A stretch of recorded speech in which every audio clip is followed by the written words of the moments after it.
आज किसी पदे मबू के छत हो जाए अथी जे अमा खा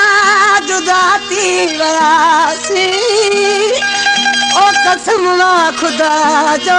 तराती विदा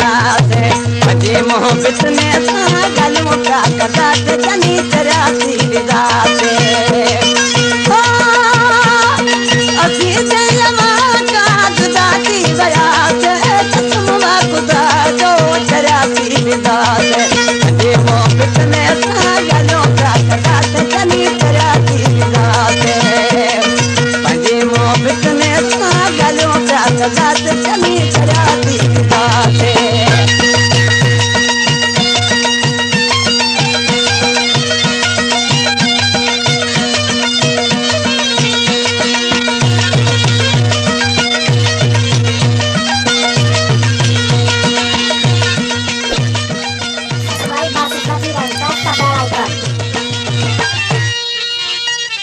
कदी खूह भी लट जीवी दाहिनी कदी बाग भी कट जीवी दाहिनी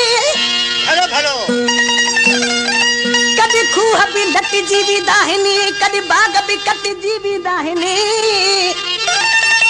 ए तरी दिलड़ी अरमान न करे कदी दोस्त भी मट जीवी दाहिनी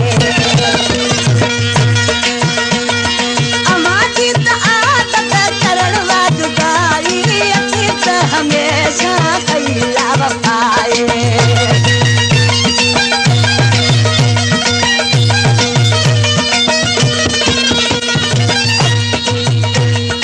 अमाजी त आदत करण वाजुदाई अची त हमेशा कैला वफाए कुरान में पतने खे ऋषि प्यारो दस कमी कराती गाते अति जे अमा का जुदाती बयाते कसमवा खुदा जो तराती गाते अजे मोहब्बत में सारे गलों का कदा से जनी तराती गाते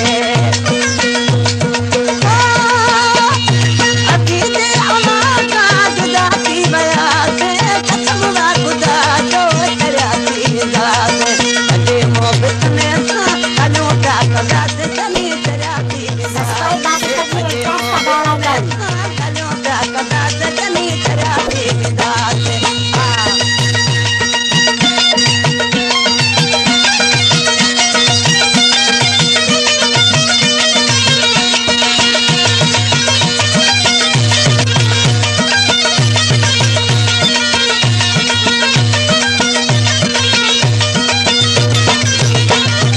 अमाजी सरी विधि असांजी न सराती अमाजी जुदाई में आए दिल फिगरती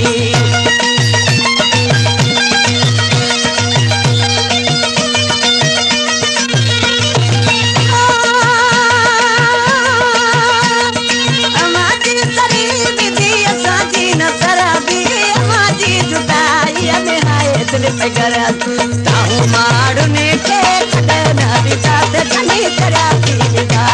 ओ ताहू मारने के खटना बिता से जनी तराती विदा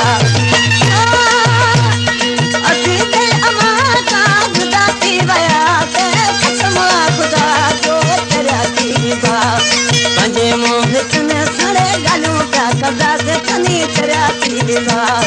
पंजे मोहब्बत में सड़े गलों का कदा से जनी तराती विदा से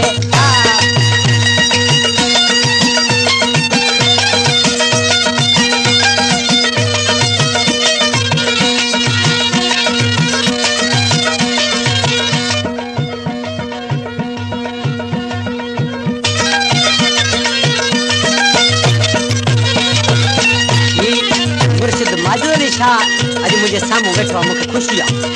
पर इसी शायर चाहतो थे सावल मुझो दोस्त आ चारो करी भाई इसी चाहतो थे सावल सजावली सावल के दुखीदा कोई ना है ने सजावत का पते हसन साजना है ने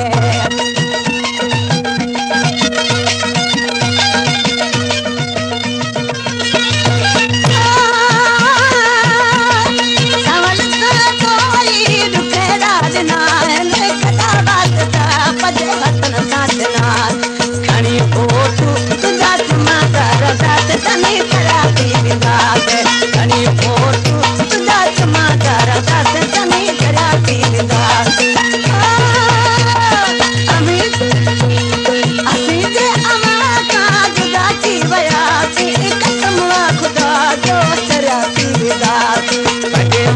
बिकने सा गलों का कदा से चली चला पीरदास अजे मोह बिकने सा गलों का कदा से चली चला पीरदास